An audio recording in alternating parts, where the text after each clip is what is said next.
Hi అండి. ఈరోజు రొయ్యల ఫ్రై ఎలా చేస్తారో చూపిస్తారండి. ముందుగా రొయ్యలని 3-4 టైమ్స్ వాష్ చేసుకొని పక్కన పెట్టుకోవాలండి. నేను కొంచెం సాల్ట్ వేసి వాష్ చేసుకున్నాను. దానికోసం ఉల్లిగడ్డ, పచ్చిమిర్చి రెడీ చేసి పక్కన పెట్టానండి. ముందుగా స్టవ్ మీద కడాయి పెట్టుకున్నానండి. నేను 1 కిలో రొయ్యలు తీసుకున్నానండి. దాని క్వాంటిటీతో ఇప్పుడు నేను అన్నీ వేస్తున్నానండి. నేను 2-3 స్పూన్ ఆయిల్ వేస్తున్నా. నా స్పూన్ కొంచెం పెద్దగా ఉంది కాబట్టి వేస్తున్నా, చూసి వేసుకోండి. ముందుగా రెడీ చేసుకున్న ఆనియన్, పచ్చిమిర్చి వేస్తున్నానండి.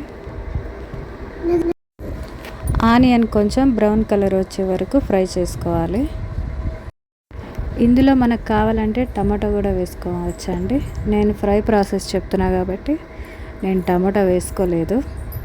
ఇది కొంచెం బ్రౌన్ కలర్ వచ్చిన తర్వాత అల్లం పేస్ట్ వేసుకున్నానండి. అల్లం వెల్లుల్లి పేస్ట్ 2 స్పూన్స్ వేసుకున్నాను. ఇది కూడా నూనెలో కొంచెం బ్రౌన్ కలర్ వచ్చే వరకు ఫ్రై చేసుకోండి అల్లం వెల్లుల్లి పేస్ట్.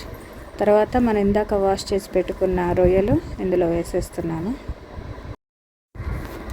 ఇలా ఆయిల్లో కొంచెం కలుపుతూ ఉండండి. ఒక 2-3 మినిట్స్ మనం కొంచెం కలుపుతూ ఉంటే ఇందాక వేసిన ఆయిల్, అల్లం వెల్లుల్లి పేస్ట్ అంతా కొంచెం రొయ్యలకు పడుతుంది.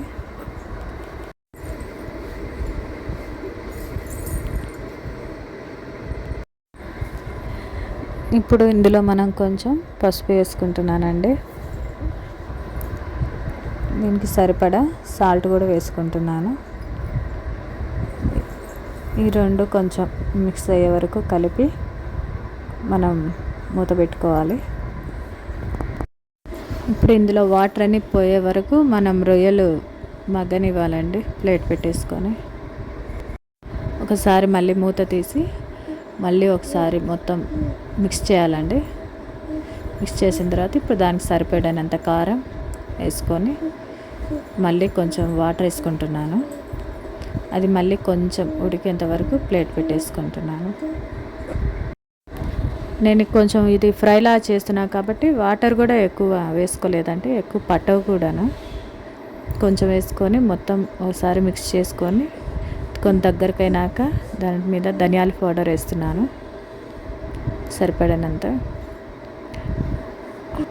ధనియాల పౌడర్ మిక్స్ చేసినాక కొంచెం దగ్గర అయిన తర్వాత కొత్తిమీర వేసేసుకుంటున్నాను లాస్ట్కి.